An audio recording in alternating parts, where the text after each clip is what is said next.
So in honor of Gotham by Gaslight animated movie coming out today, I thought I would review the actual book that it's based off of.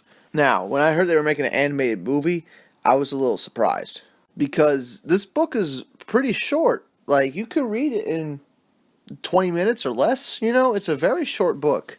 I don't know how they're going to stretch this out into a 90-minute film, but I'm excited to see the film. They're going to have to add new elements to it.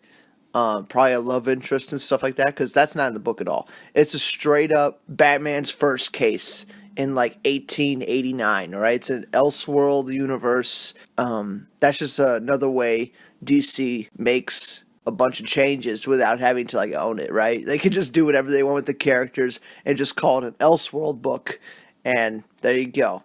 You don't have to worry about it connecting at all. But I like to think of this book as canon, because with comic books, you can mix and match books to fit your canon, right? You don't have to go by what the company is doing, right? You don't have to go by what DC's doing.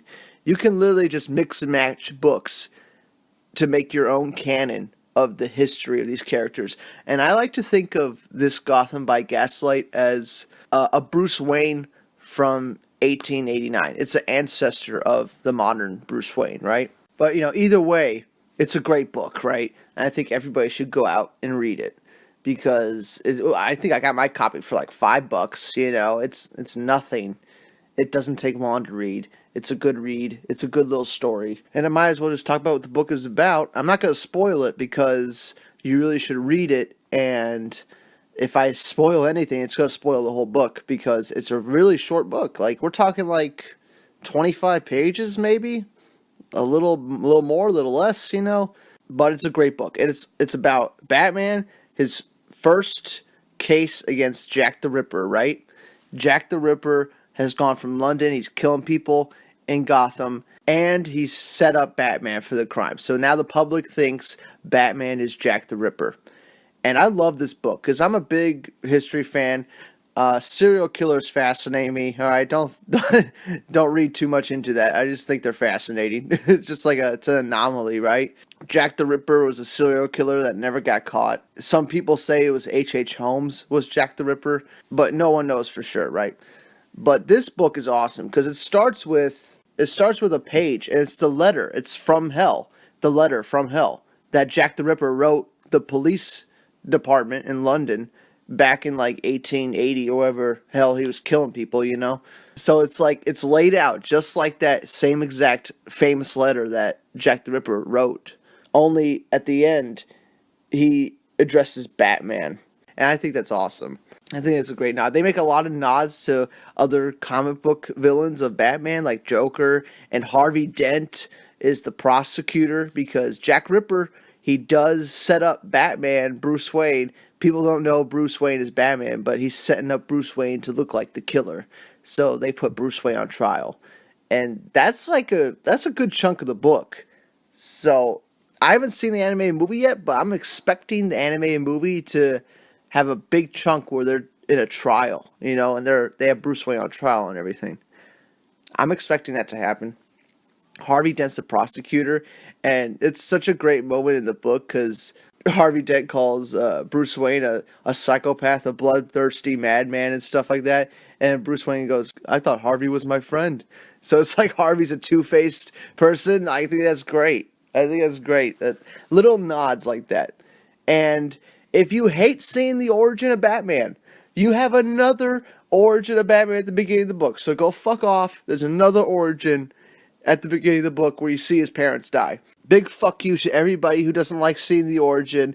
You don't have a good Batman story unless you see his parents die at the beginning. That's just a fact. At least from my perspective. You don't make a great Batman story unless we see his parents die at some point, right? So, you got that at the beginning of the book. And this ain't much of a spoiler, but it comes near the end of the book. I'm not going to tell you who says it, but the name Martha is referenced, right? It's like a big moment where the guy goes, and Martha, I loved her. And they start talking about Martha for like a couple pages. So if you hated Superman saying Martha and Batman vs. Superman, you're not going to like this book probably because that's like the revelation in the end. It's another Martha moment. And I think it's great. I loved it. I think it tied everything nicely. When I read the book, I kind of could tell who Jack the Ripper was, like, immediately. I don't know if that was, like, intentional, but if they wanted to keep it a secret, it wasn't a very good job because, like, instantly I saw who Jack the Ripper was, like, instantly. I hope in the animated movie they add some other characters to get you confused as to who Jack the Ripper is. I hope they do that. I don't know how they're going to stretch this into a 90-minute film. It's a good story, but at best, this is a Batman the Animated Series episode. This is a 30-minute episode. Like this is not a 90-minute film. They're gonna have to add a bunch of shit that's not in the book. So I'll be looking out for that stuff. This is a great book. That's all I'm gonna say about the book right now. Go pick it up. It's great. I'm not gonna do any ratings for comic books because if I say it's a good book, it's a fucking good book. Go get it.